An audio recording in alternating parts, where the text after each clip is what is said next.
Hello students, welcome to Spectrum Educate. चलिए start करते हैं गॉस थ्योरम। ठीक, सो गॉस थ्योरम और टॉपिक इज गॉस थ्योरम। बहुत ही सिंपल सा टॉपिक है और बहुत ही इजी। लेकिन गॉस थ्योरम को समझने के लिए आपके पास नॉलेज होना चाहिए इलेक्ट्रिक फ्लक्स का, कि इलेक्ट्रिक फ्लक्स क्या होता है। ठीक, सो इलेक्ट्रिक फ्लक्स क्या होता है स्टूडेंट? बेसिकली इलेक्ट्रिक फ्लक्स इसे डिनोट करते हैं सिंबल फाई ई से। ये मैथमेटिकल टर्म है। ठीक, सो फाई ई ये इसका सिंबल है। और what is electric flux? It is number of electric line of force passing through given area. ठीक, so it is number of electric line of force passing through given area. Right, अब यहाँ पे question है कि electric line of force क्या है। Right, तो आपने 11th स्टैंडर्ड में बेसिक इलेक्ट्रोस्टैटिक्स चैप्टर में पढ़ा होगा कि इलेक्ट्रिक लाइन ऑफ फोर्स क्या है। फिर भी मैं शॉर्ट में बता देता हूँ स्टूडेंट कि इलेक्ट्रिक लाइन ऑफ फोर्स, अगर मैं कोई चार्ज Q कंसीडर करता हूँ, राइट, सो कोई चार्ज Q कंसीडर करता हूँ, तो ये चार्ज Q क्या करेगा?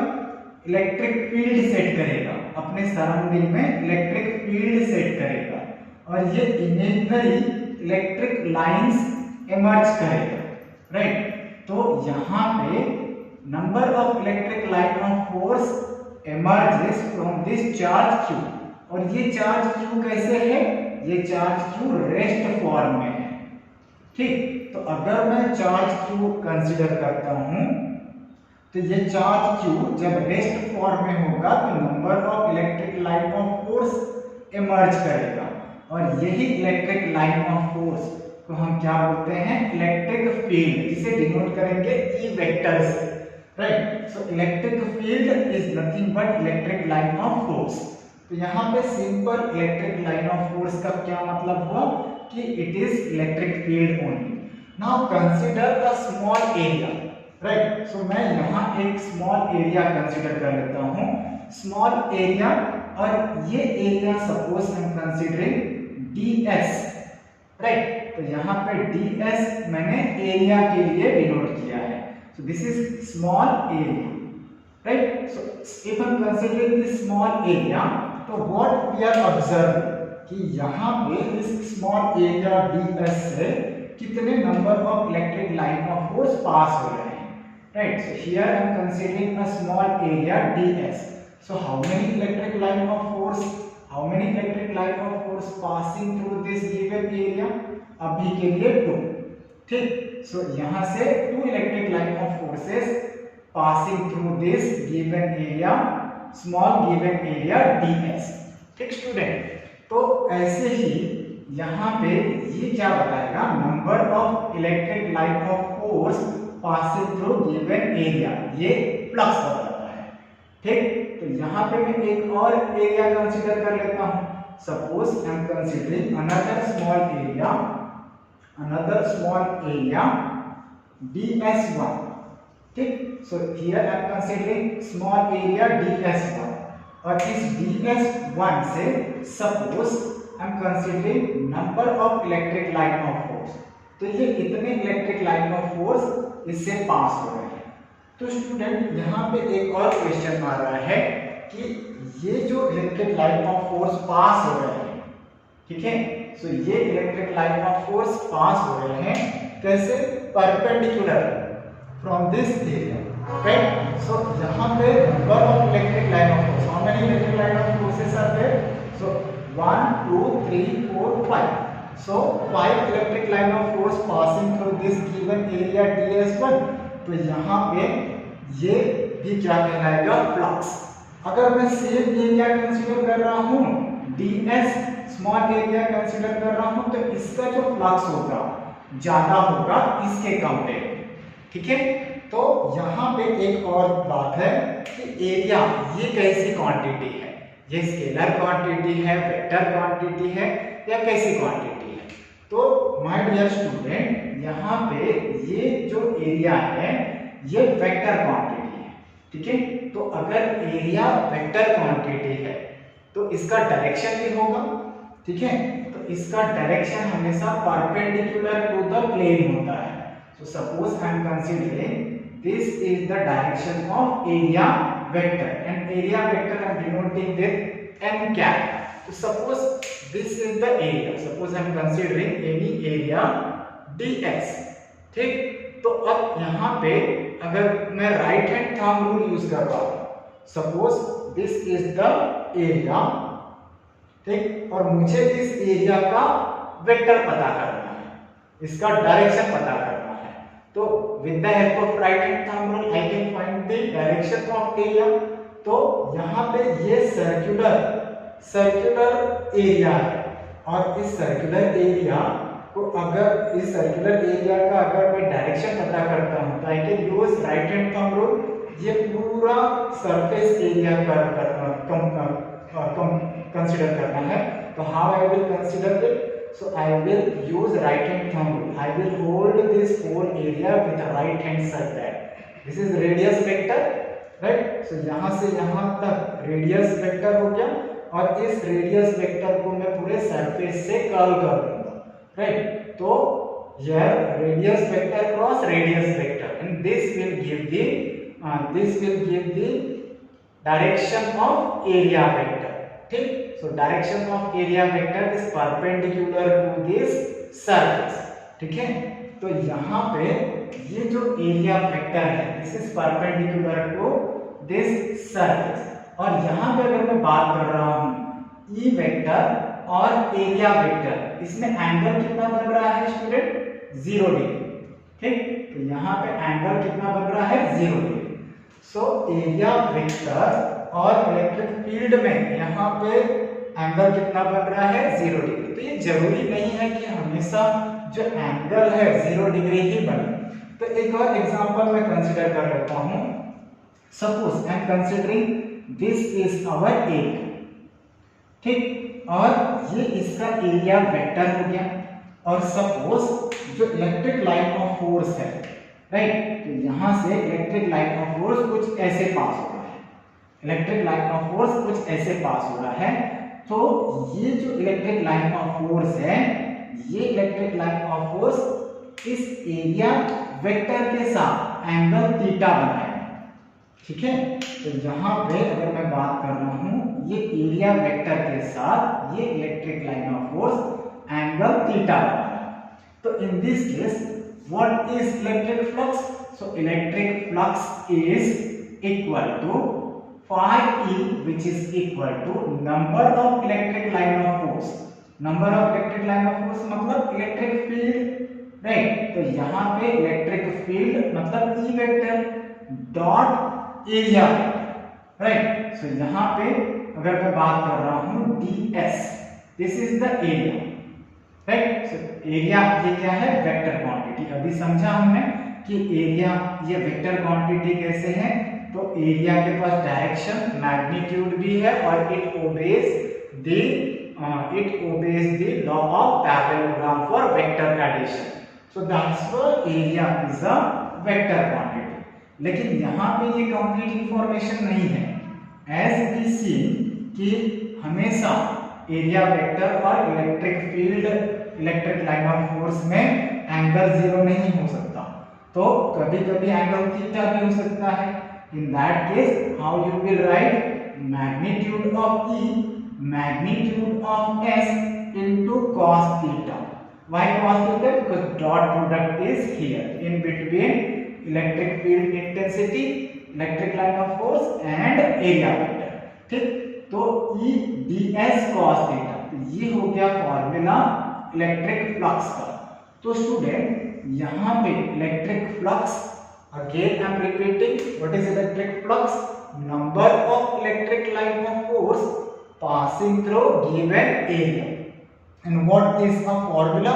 Formula is pi e, which is equal to E vector dot ds vector, or you can consider pi e is equal to E magnitude of E magnitude of ds cos theta। तो आप इसे याद रखना, ठीक है, इसे याद रखना।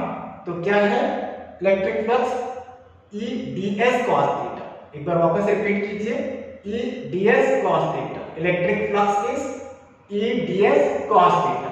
एक बार और, electric flux is E ds cos theta. ठीक, नाउ चलिए स्टार्ट करते हैं गॉस थ्योरम। सो अब हमें समझ में आ गया है कि इलेक्ट्रिक फ्लक्स क्या है, तो अब समझने का कोशिश करते हैं गॉस थ्योरम। सो स्टूडेंट मैं बता देता हूं कि गॉस थ्योरम ये 3 डायमेंशनल बॉडी के लिए, 3D बॉडी के लिए है, 2D बॉडी के लिए ये एप्लीकेबल नहीं है।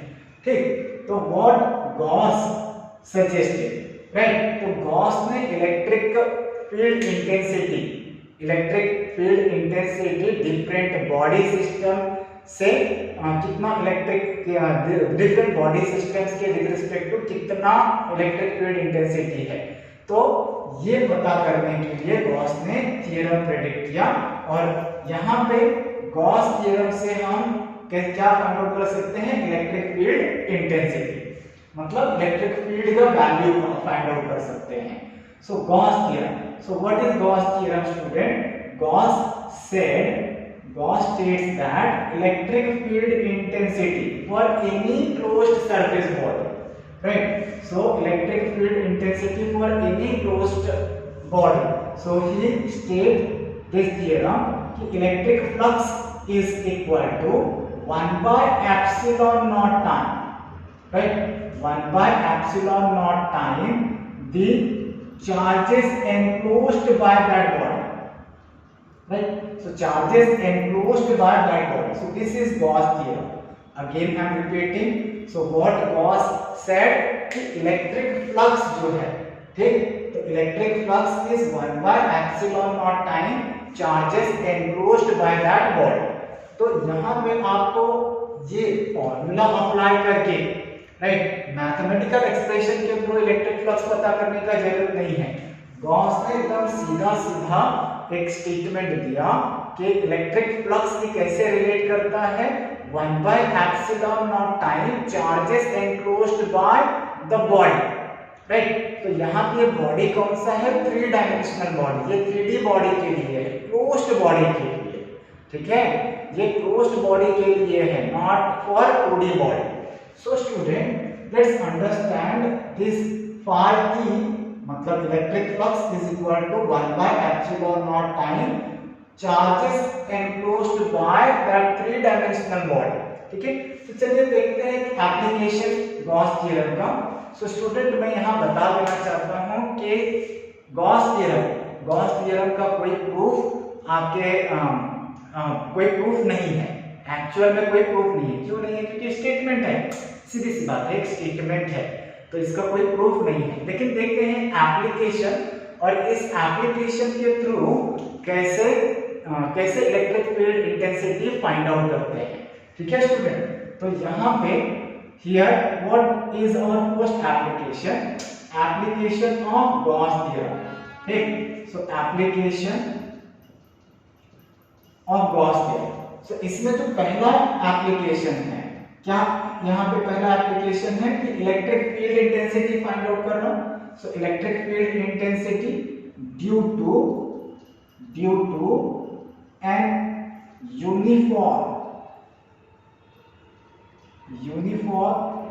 uniformly charge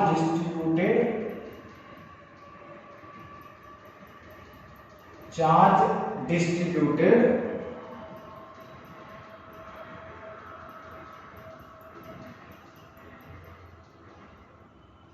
sphere, ठीक। So electric field intensity find out करना है due to an uniformly charge distributed sphere, ठीक। तो ये जो स्फीयर है, suppose I am drawing one sphere, तो यहाँ पे मैं स्फीयर बना लेता हूँ, ठीक है, बहुत अच्छा सा एक अच्छा सा स्फीयर बना लेता हूँ। सो ये जो स्फीयर है it is a 3 dimensional body. So इस स्फीयर का जो रेडियस है, रेडियस कितना है, स्मॉल r, ठीक। सो ये sphere we can consider one laddu, right. So एक लड्डू जैसा, लड्डू देख लीजिए कि ये 3 डायमेंशनल बॉडी है, स्फीयर है पूरा का पूरा, right. And instead that if I considering bangle, right. So bangle ये क्या है, 2 डायमेंशनल बॉडी है, सर्कल है, ठीक है। तो पूरी तरह से क्लोज्ड बॉडी नहीं है, ठीक है। तो यहाँ पे क्लोज्ड बॉडी से मतलब पूरा 3 डायमेंशनल बॉडी, और इस 3 डायमेंशनल बॉडी पे चार्जेस एनक्लोज्ड हैं, right. So number of charges are enclosed by this 3 dimensional body. और क्या पता करना है कि electric field intensity, electric field intensity पता करना है, जो कि इस क्लोज्ड सरफेस चार्ज स्फीयर पे चार्जेस हैं उसके, ठीक है। तो यहाँ पे if I am considering one more charge over here at the centre, suppose I am considering +2 charge, ठीक है। अब +2 चार्ज एक सेंटर पे है, ठीक। तो अब अगर मैं कंसीडर कर लेता हूं एक स्मॉल सा एरिया, ठीक। तो ये स्मॉल एरिया, सो एक स्मॉल सा area if I am considering, और ये स्मॉल एरिया कितना है ds, राइट। अगर ये स्मॉल एरिया ds है तो इसका जो एरिया वेक्टर है that is always perpendicular to this plane, so ये क्या है area vector of this ds, right. तो अब अगर मैं बात कर रहा हूं ये जो चार्ज है, यहाँ पे जो चार्ज है +q, राइट। सो ये वाला चार्ज और ये चार्ज दोनों एक दूसरे के साथ फोर्स ऑफ रिपल्शन शो करेंगे, और उसकी वजह से ये चार्ज इस डायरेक्शन में डिस्प्लेस होगा, राइट। तो इसका मतलब इलेक्ट्रिक फील्ड का direction, electric field line of force का डायरेक्शन किस तरफ है, अवे, राइट। सो यहाँ पे अगर मैं बात कर रहा हूँ ये डायरेक्शन है इलेक्ट्रिक लाइन ऑफ फोर्स का, और अगर मैं बात कर रहा हूँ कि इन दोनों के बीच में इलेक्ट्रिक लाइन ऑफ फोर्स और एरिया वेक्टर के बीच में एंगल कितना है, सो एंगल है 0, ठीक है। सो थीटा कितना है 0 डिग्री। सो स्टूडेंट अब मुझे यही इलेक्ट्रिक फील्ड पता करना है, तो ये इलेक्ट्रिक फील्ड 3 केस में मैं पता कर सकता हूँ। One is if I am considering a point just outside the charge sphere, right? So there is a charge sphere, 3-dimensional charge body जिसके पास charges distributed हैं. How these charges are distributed uniformly, right? तो यहाँ पे मैं एक point consider कर लेता हूँ. यहाँ पे ये point है outside this charge sphere. तो ये पहला केस हो गया.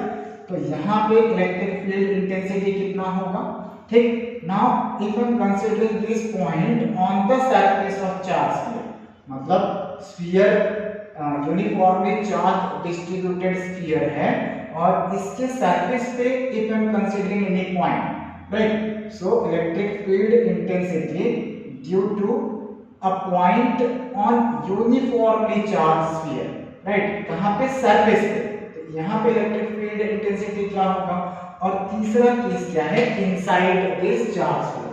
तो स्टूडेंट ये वाला पार्ट मैं रख कर दूं. So here I M erasing this part.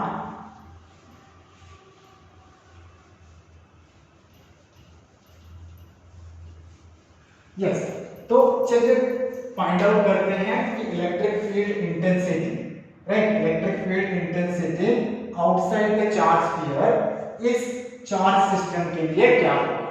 तो स्टूडेंट गॉस ने अपने थ्योरम में बोला है कि phi E is equal to 1 by epsilon naught q enclosed. ठीक है, तो phi का जो हमें मैथमेटिकल फॉर्मूला है वो तो पता है. क्या है मैथमेटिकल फॉर्मूला स्टूडेंट, कि phi E is equal to that E vector ds vector cos theta, right. तो E electric line of force ds cos theta. सो ये क्या है मैथमेटिकल फॉर्मूला.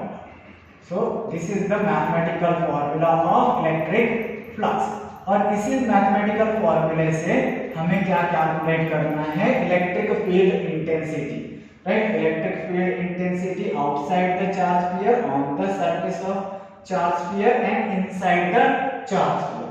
तो चलिए यहाँ पे स्टूडेंट आपको 4 स्टेप फॉलो करना है. अगर आप 4 स्टेप फॉलो कर लेते हो, उसे समझ लेते हो, तो आप किसी भी चार्ज बॉडी के लिए गॉस थ्योरम को यूज करके आप electric field intensity find out कर लो. तो स्टूडेंट यहाँ पे मैं शॉर्ट में इसे एक्सप्लेन कर देता हूँ, आप इसे याद भी रखिए. तो इसमें आपको 4 स्टेप पता करना है.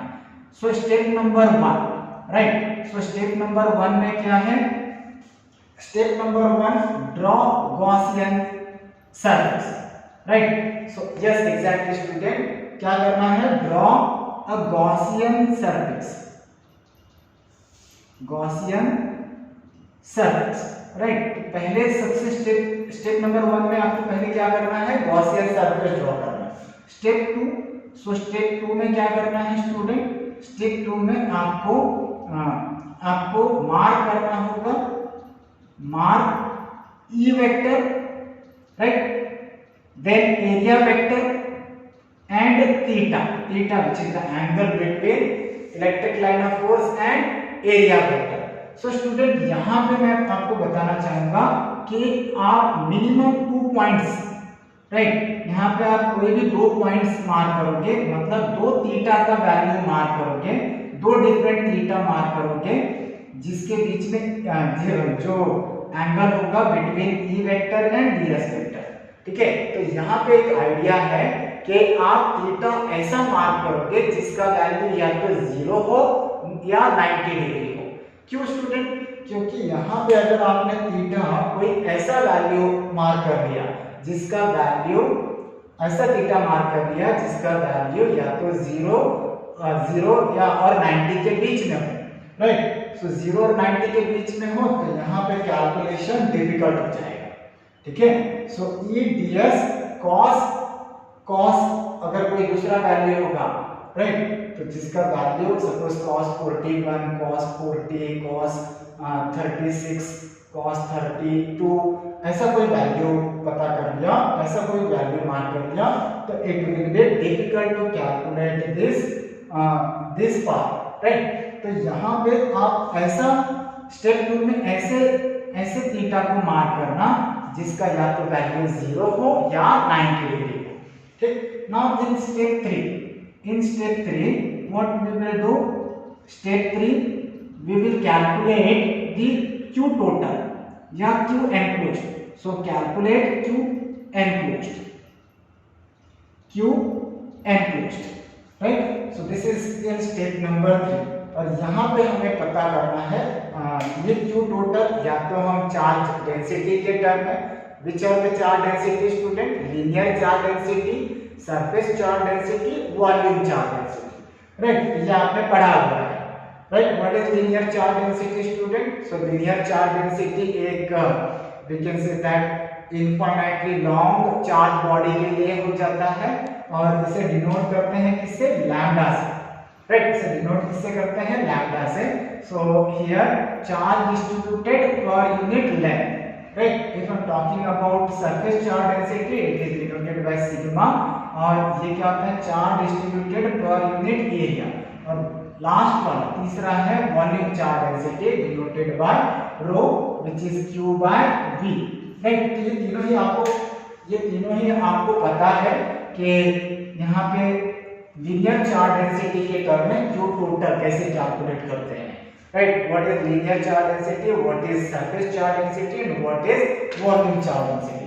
तो q टोटल है या q एनक्लोज्ड कौन सा है, यहाँ पे q एनक्लोज्ड मतलब उस बॉडी पे जहाँ पे चार्जेस एनक्लोज्ड है उसके लिए हमें चार्ज टोटल चार्ज है q एनक्लोज्ड पता करना है। तो वहां पे अगर मैं एरिया कंसीडर करूंगा इस स्फीयर का, ठीक है, तो वो q टोटल या q एनक्लोज्ड उसी बॉडी पे होगा जहाँ पे टोटल चार्जेस है। मैं एक्सप्लेन करता हूँ स्टेप में, डोंट वरी। तो और लास्ट स्टेप है step number 4 which is apply JIT, right। so apply Gauss theorem, right। so what is Gauss theorem student, so Gauss theorem is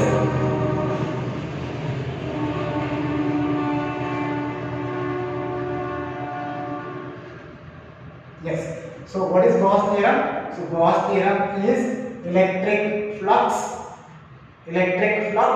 is equal to 1 by epsilon naught time charges enclosed by that body। लेकिन ये body कौन सा, again I'm demanding, right, this body is your closed body, 3-dimensional body।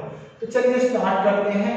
Application number 1, electric field intensity due to a point, right. So due to a point here, due to a point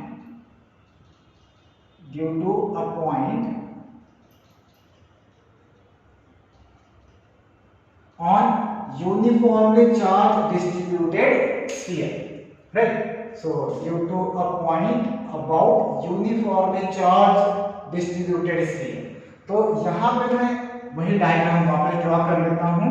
सो यहाँ पे step number 1, right? So electric field intensity find out करना है। So to find electric field intensity, right? So to find the electric field intensity, what is our step number 1? Draw a Gaussian sphere, right? तो यहाँ पे मैं एक Gaussian sphere draw कर लेता हूँ। तो यहाँ पे मैंने ये Gaussian sphere ड्रॉ कर लिया, ये ऐसे, ये सेम डायग्राम आप वहाँ ड्रॉ करो, right? So here I draw a Gaussian sphere, ठीक है? तो if I'm considering Gaussian sphere, तो यहाँ पे अब इस गॉसियन स्फीयर का, राइट, गॉसियन स्फीयर का रेडियस कितना है स्टूडेंट? सो गॉसियन स्फीयर का रेडियस है कैपिटल आर। इस गॉसियन स्फीयर क्या होता है स्टूडेंट? सो गॉसियन स्फीयर एक इमेजिनरी स्फीयर है, राइट? सो इमेजिनरी स्फीयर को हमें ड्रॉ करना है जो कि हेल्प करेगा to find the electric field intensity, right? Understood what is Gaussian sphere? तो यहाँ पे गॉसियन सरफेस बोला हूँ, लेकिन मैंने ड्रॉ क्या किया है? Gaussian sphere. क्यों स्टूडेंट गॉसियन स्फीयर मैंने कंसीडर किया? I can also draw the Gaussian cylinder, I can also draw the Gaussian cone, right? So any shape, any surface I can draw. लेकिन अगर मैं सिलेंडर ड्रॉ करूंगा तो वहां पे जो एंगल मार्क करूंगा वो या तो 0 भी आएगा, 90 डिग्री भी पॉसिबल होगा, या इन बिटवीन कोई वैल्यू भी आ सकता है, तो जो हमारा कैलकुलेशन को डिफिकल्ट बना दे। तो आपको जो गॉसियन सरफेस ड्रॉ करना है, ऐसा गॉसियन सरफेस ड्रॉ करना है जिसके लिए थीटा मार्क करते समय आपका जो थीटा का वैल्यू है या तो 0 डिग्री या 90 डिग्री है, ठीक? तो that's why what I did, I consider Gaussian sphere, right? Now this is your step 1. So drawn Gaussian sphere. I drawn Gaussian sphere. So Gaussian sphere हमने ड्रॉ कर लिया, Gaussian sphere, right? So इसका radius कितना है? Radius कितना है student? Radius है capital R, ठीक? So Gaussian sphere का रेडियस कितना है? Capital R. Now next is I'm considering one point on this Gaussian sphere, right? So Gaussian sphere पे मैंने एक पॉइंट कंसीडर किया और इस पॉइंट का नाम है P, right? So ये पॉइंट P पे P के with respect to I'm considering a small area ds, right? So इसका एरिया वेक्टर कहाँ हो जाएगा स्टूडेंट? इसका area vector, right, perpendicular to this plane. So here area vector of this is perpendicular to this plane. So here is our area vector. So n cap is the area vector of this ds vector, right? So n cap क्या है? इसका area vector. So here n cap is perpendicular to this plane, so perpendicular to this plane, ठीक है? तो यहाँ पे ये हो गया area vector. And if I'm considering one point over here जहाँ पे चार्ज है, right? So a point outside this charge sphere, there is a point P outside this charge sphere। तो यहाँ पे जो यहाँ पे जो चार्ज है वो इस चार्ज के वजह से रिपल्शन शो करेगा, और जो इसका इलेक्ट्रिक लाइन ऑफ फोर्स होगा, right, electric line of force का भी डायरेक्शन ये होगा। So electric line of force जो बनेगा उसका डायरेक्शन कुछ ऐसे, right? So if we are talking about electric line of force और यहाँ पे एरिया वेक्टर, दोनों के बीच में क्या एंगल बन रहा है स्टूडेंट? तो यहाँ पे theta is equal to 0। Are you understand? तो ये हमारा पहला एरिया हो गया जहाँ पे हमने थीटा थीटा मार्क कर दिया, ई वेक्टर भी मार्क कर दिया और एरिया वेक्टर भी मार्क कर दिया। सो ऐसे ही आप आउटसाइड इसी रेडियस पे आप एक और एरिया कंसीडर कर लीजिए, एक स्मॉल एरिया ds कंसीडर कर लिए, right. This is your ds vector और यहाँ पे जो एरिया वेक्टर का डायरेक्शन होगा स्टूडेंट, ये एरिया वेक्टर का भी डायरेक्शन क्या होगा, here it will be perpendicular to this plane. So here I am drawing this area vector n cap, right। और अगर मैं बात कर रहा हूँ इस स्मॉल से एरिया ds पे अगर ये चार्ज है, राइट, तो अगेन व्हाट विल हैपन, ये जो चार्ज है इसके लिए जो इलेक्ट्रिक लाइन ऑफ फोर्स का डायरेक्शन होगा, right. So electric line of force का जो डायरेक्शन होगा वो भी कैसा होगा, parallel to this area vector, ठीक। सो इसका भी डायरेक्शन क्या होगा, parallel to this area vector और इनके बीच में एंगल थीटा कितना होगा, 0। So there is second part, right. और ये सेकंड पार्ट भी हमने मार्क कर लिया। सो 2 पॉइंट्स, मिनिमम 2 पॉइंट्स और more than enough, you can consider more points also, right. तो स्टेप 2 में भी हो गया, स्टेप 2 में हमने मार्क कर लिया step 2. So here we marked area vector, E vector and theta.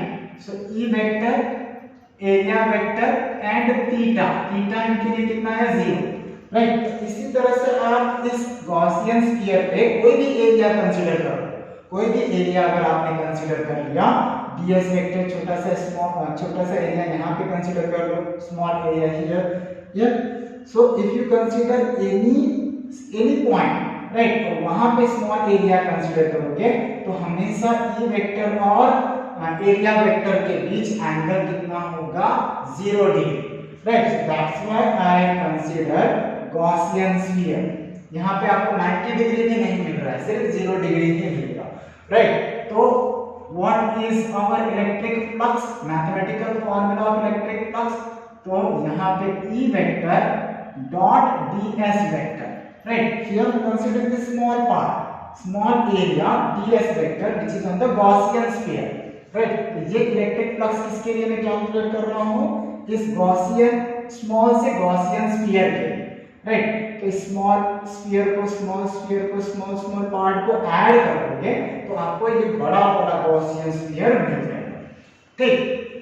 तो here what is happening, here this electric flux, total electric flux किसके, बड़े वाले गॉसियन स्फीयर के लिए, राइट। बड़े वाले गॉसियन स्फीयर के लिए, जो बड़े वाले गॉसियन स्फीयर के लिए, सो यहाँ पे total electric flux with respect to all this charges, right. तो यहाँ पे electric line of force pass होगा, number of electric line of force pass होगा थ्रू ऑल दिस बड़ा वाला स्फीयर, राइट। तो यहाँ पे बड़ा वाला स्फीयर को मैं कैसे फाइंड आउट कर पाऊंगा, उसका एरिया कैसे फाइंड आउट करूंगा, दिस छोटा area of this Gaussian sphere, इसको मैं ऐड कर दूंगा, इंटीग्रेट कर दूंगा, राइट। सो इंटीग्रेट कर दिया, और इंटीग्रेट भी कैसे किया, 3 डायमेंशनल बॉडी है तो over a closed surface body, right. तो here I integrated this small area, right, over a closed surface body. So यहाँ पे जो सर्कल छोटा सा दिखा रहा हूँ इसका मतलब क्या है, over a closed surface body. तो always remember electric flux which is equal to E integration of this small area over a closed surface body. Are you understand? तो चलिए अब ये क्लोज्ड सरफेस बॉडी के लिए क्या हमें करना है, so E, right, ds cos theta plus E ds cos theta and so on. तो सभी स्मॉल एरिया को ऐड कर देंगे, लेकिन यहाँ पे थीटा कितना है, theta is equal to 0, right. Here also theta is equal to 0, right. तो क्या हो जाएगा हमारा E vector E ds, right, integration over a closed surface body, right. So E ds यहाँ पे क्या हो जाएगा, E ds into 1 plus E ds into 1, यही मतलब हुआ इंटीग्रेशन का। तो फाइनली क्या हो जाएगा, ई कॉमन आ गया और ये ds ds ds क्या हो जाएगा, एरिया और अ closed surface body, right, area और अ क्लोज्ड सरफेस बॉडी। सो यहाँ पे E इनटू क्या हो जाएगा, अगर मैं इस पूरे स्फीयर का, राइट, पूरे स्फीयर का एरिया बात कर रहा हूँ, तो पूरे स्फीयर का एरिया कितना है, 4 pi r square, right. So again I am repeating student, here please take care कि ये जो 4 पाई r स्क्वायर यानी 4 पाई कैपिटल R स्क्वायर ही क्यों लिखा, right. So 4 pi capital R square is, see here capital R square is the radius of this Gaussian sphere, it is not the radius of this sphere जिस पे charges enclosed हैं, am I correct? So इस पे charges नहीं enclosed है, right। तो here what we did, we draw one Gaussian sphere, तो ये जो E 4 pi R square, right, E into total area, ये टोटल एरिया किसका है, इस गॉसियन स्फीयर का है, right student. This is our step 2, right. अब स्टेप 3 क्या है, स्टेप 3, सो यहाँ पे स्टेप 3, तो स्टेप 2 हम लोग ने कैलकुलेट कर लिया, ये क्या है, electric flux which is equal to E 4 pi R square. अगर यही मैं स्फीयर की जगह पे कोई दूसरा बॉडी कंसीडर करता हूँ, तो E into area of that body, if I am considering rectangle, तो रेक्टेंगल का एरिया, व्हाट इज रेक्टेंगल का area student, length into breadth, right. अगर स्क्वायर कंसीडर कर रहा हूं, लेंथ का स्क्वायर, राइट। वॉल्यूम कंसीडर कर रहा हूं, लेंथ का क्यूब, राइट। सो दिस अगर वॉल्यूम कंसीडर कर रहा हूं, किसका, क्यूब का वॉल्यूम, सो यहाँ पे लेंथ का क्यूब हो जाएगा, right. Instead that if I am considering sphere only, तो वहां पे उसका वॉल्यूम क्या आ जाएगा, right. So if I am considering volume, so 4/3 pi r cube. So body के अकॉर्डिंग ये जो एरिया वाला पार्ट है वो चेंज होगा, राइट। तो if I am considering sphere, so इस स्फीयर का एरिया कितना है, 4 pi r square, right. So अगर मैं यहाँ पे डिफरेंट बॉडी सिस्टम लूंगा तो क्या होगा, यस स्टूडेंट, एग्जैक्टली वहां पे उसका वैल्यू चेंज होता जाए, ठीक है। तो ये हमारा पहला सेकंड स्टेप का रिजल्ट है। तो यहाँ पे हमने पाई E कैलकुलेट कर लिया, which is E into 4 pi r square, और ये 4 pi r स्क्वायर, सी ये आउटसाइड पॉइंट है, आउटसाइड पॉइंट के लिए, किसके, इस चार्ज एनक्लोज्ड स्फीयर के लिए, राइट। तो अब स्टेप 3 में क्या है, step 3 is step 3 is calculate Q enclosed, Q enclosed. अब ये Q कहाँ एनक्लोज्ड है, इस स्मॉल स्फीयर पे एनक्लोज्ड है, राइट। तो यहाँ पे स्फीयर की बात कर रहा हूँ, 3 डायमेंशनल बॉडी, राइट। तो ये स्फीयर के एरिया पे, टोटल एरिया पे चार्जेस एनक्लोज्ड है। तो how you will calculate student Q total, so in terms of charge density. So यहाँ पे स्फीयर का जो एरिया है, राइट, तो उस एरिया पे जो चार्ज डेंसिटी है which is called surface charge density, right. तो surface charge density, this is surface charge density, right. Surface charge density की बात कर रहा हूं, तो surface charge density which is equal to Q upon area, right. Area of what, this sphere, not this large वाला, बड़ा वाला sphere. बड़ा वाला स्फीयर कौन सा था, हमारा Gaussian sphere. Here I am talking about छोटू स्फीयर, राइट। तो here what will happen student, this charge density is equal to Q upon, अब एरिया ऑफ दैट छोटू sphere is 4 pi small r square, are you understanding? So ये क्या है, Q enclosed by that body, right? So Q enclosed कितना आ गया, so Q enclosed आ गया which is equal to sigma 4 pi small r square. This is our step number 3, right? So this is your step number 3. Now अब next क्या है, so इसे मिटा दूं, ऊपर वाला पार्ट मिटा दूं स्टूडेंट, यस। सो नेक्स्ट क्या होगा, ये वाला मिटा,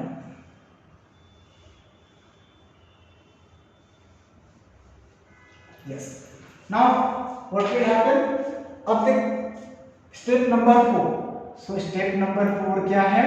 step number 4. So what is step number 4, student? So step number 4 is apply Gauss theorem, right? So apply Gauss theorem, and what is our Gauss theorem? That electric flux is equal to 1 by epsilon naught time charges enclosed by that body, right? यहाँ पे सिर्फ यहाँ पे area कौन सा consider किया? 4 pi r square. Which r square? Small r square. क्यों वहां पे हमने स्मॉल आर स्क्वायर वाला एरिया कंसीडर किया? बिकॉज चार्जेस कहां पे एनक्लोज्ड है? इस स्मॉल स्फीयर पे, राइट? यहाँ पे ये वाला डिफरेंस याद रखना. सो हियर दिस लार्ज बड़ू वाला स्फीयर पे चार्जेस एनक्लोज्ड नहीं है. ये चार्जेस कहां एनक्लोज्ड है? छोटू वाला स्फीयर पे. So that's why what I did, charge enclosed by this छोटू वाला sphere is equal to sigma charge density into area of that Chhotu sphere, right? तो यहाँ पे अब ये देखिए, ये equation 2, right? Equation 1. So from equation 1 and 2 क्या मिला?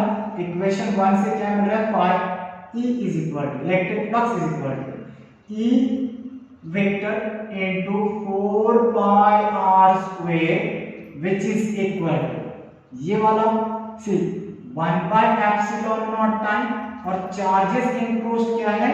Sigma, right? 4 pi small r square, right? तो यहाँ पे जो हमारा इलेक्ट्रिक फील्ड इंटेंसिटी का इक्वेशन आ रहा है वो किसके टर्म में है? सिग्मा के टर्म में, मतलब सरफेस चार्ज डेंसिटी के टर्म में, राइट? सो यहाँ पे रीजन दे दीजिए from 1 and 2, right? From 1 and 2.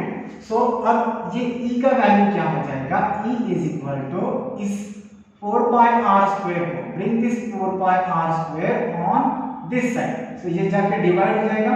So it will be sigma 4 pi small r square divided by epsilon naught 4 pi capital R square, right? तो ये electric field intensity क्या हो जाएगा? This 4 pi will get cancel. So ये हो जाएगा sigma small r square by epsilon naught capital R square, right student?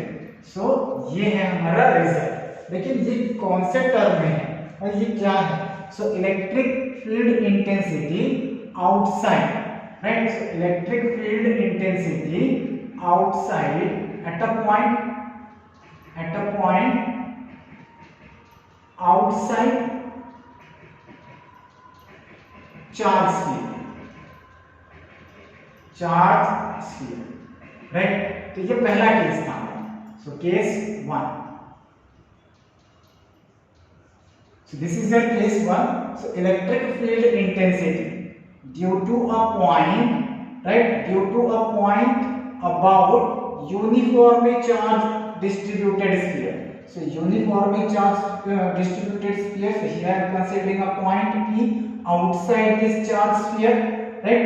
So ये क्या है? Electric field intensity at a point outside the charged sphere, right? This is our case 1. लेकिन ये जो हमारा इक्वेशन आ रहा है वो इक्वेशन किसके लिए है? किस कौन से टर्म में है? चार्ज डेंसिटी के टर्म में, राइट? तो अब मैं चार्ज के टर्म में इन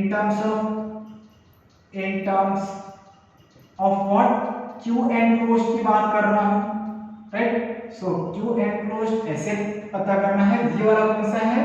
चार्ज डेंसिटी के टर्म, राइट? चार्ज डेंसिटी के टर्म. ये भी आप साइड में कहीं लिख लीजिए. So this is your equation in terms of charge density. Now अब in terms of Q enclosed, in terms of charge देखते हैं क्या आएगा. सो इसे मिटा दो. यस. सो ये इन टर्म्स ऑफ Q एनक्लोज्ड ये क्या आ जाएगा हमारा? E which is E vector which is equal to, ये क्या है? Surface charge density. और सरफेस चार्ज डेंसिटी किसका स्टूडेंट? यहाँ पे सी ये जो सरफेस चार्ज डेंसिटी है इसकी बात कर रहे हैं, राइट। तो यहाँ पे आउटसाइड, तो ये जो सिग्मा या ये जो सरफेस चार्ज डेंसिटी है उस स्फीयर के लिए है जिसपे चार्जेस एनक्लोज्ड है, राइट। सो चार्जेस एनक्लोज्ड है किसके ऊपर, सो यहाँ पे Q enclosed, right. So Q enclosed I already told you, so Q enclosed sigma which is equal to Q by 4 pi r square. So क्या हो जाएगा, Q enclosed epsilon not, ये ऐसे ही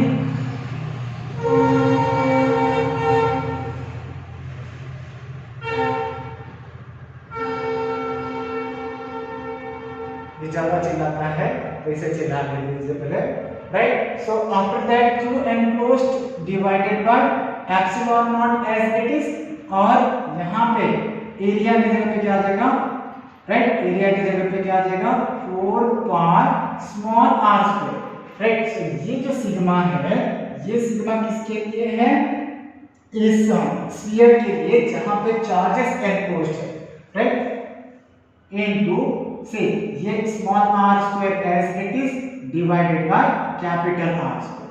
तो फाइनली क्या मिला स्टूडेंट, ये स्मॉल r कैंसिल हो गया। So E vector is equal to see 1 by 4 pi epsilon naught, इसे मैंने शफल कर दिया, into Q enclosed, right, Q enclosed divided by R square. और ये R स्क्वायर का क्या मतलब है, right? So here what is our equation, E at a point outside charge sphere, right? तो ये r square कहाँ पे है, outside this charge sphere, are you understanding? So ये r क्या बता रहा है कि ये r point बताएगा which is outside this charge sphere. So this is electric field intensity Q outside the charge sphere. Are you understanding student? Now after that say next is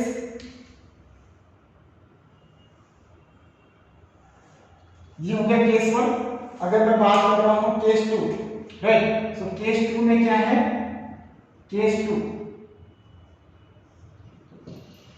2 में से ये जो पॉइंट है हमें कहां कंसीडर करना है, on the surface of this charge sphere, right. So on surface of charge sphere, surface of charge sphere, कौन सा चार्ज स्टूडेंट, चार्ज स्फीयर। सो कौन सा चार्ज स्टूडेंट, जिसपे चार्जेस एनक्लोज्ड है, कौन सा चार्ज स्फीयर, जिस स्फीयर पे चार्जेस एनक्लोज्ड है, राइट। तो गॉसियन स्फीयर तो है, तो यही वाला चार्ज है, राइट, यही वाला चार्ज स्फीयर है जिसपे चार्जेस एनक्लोज्ड है।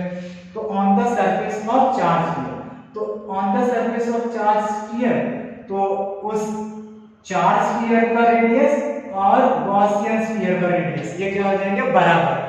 मतलब जो गॉसियन स्फीयर हम ड्रॉ करेंगे वो कहां पे, उसी सरफेस स्फीयर, उसी स्फीयर के सरफेस पे ड्रॉ करेंगे, right. So r small r is equal to capital R। तो यहां पे आप क्या करो, इस डेंसिटी के टर्म में, तो what is your equation, E is equal to sigma, right. तो ये स्मॉल r क्या बन जाएगा, capital R, right. So sigma into capital R, right. So capital R square divided by epsilon naught into capital R square.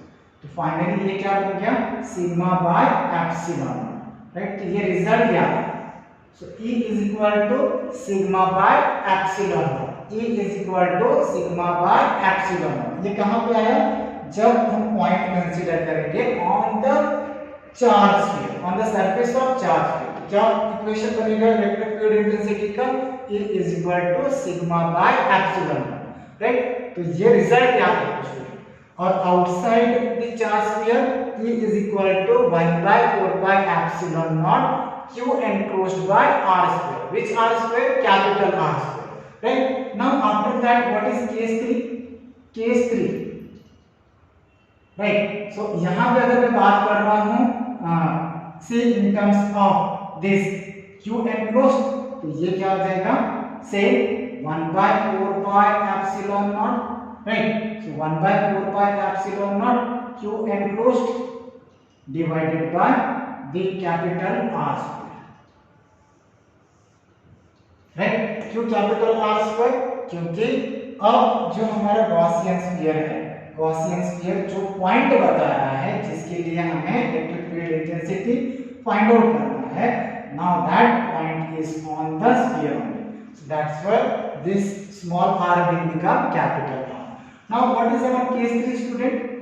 Case 3 is the electric field intensity inside this charge sphere, right? तो inside this charge sphere, तो inside this charge sphere q is equal to 0। अरे भाई q equal to 0 है ना, क्यों? क्योंकि अगर मैं स्फीयर की बात कर रहा हूं तो जो चार्जेस हैं वो कहां पे है?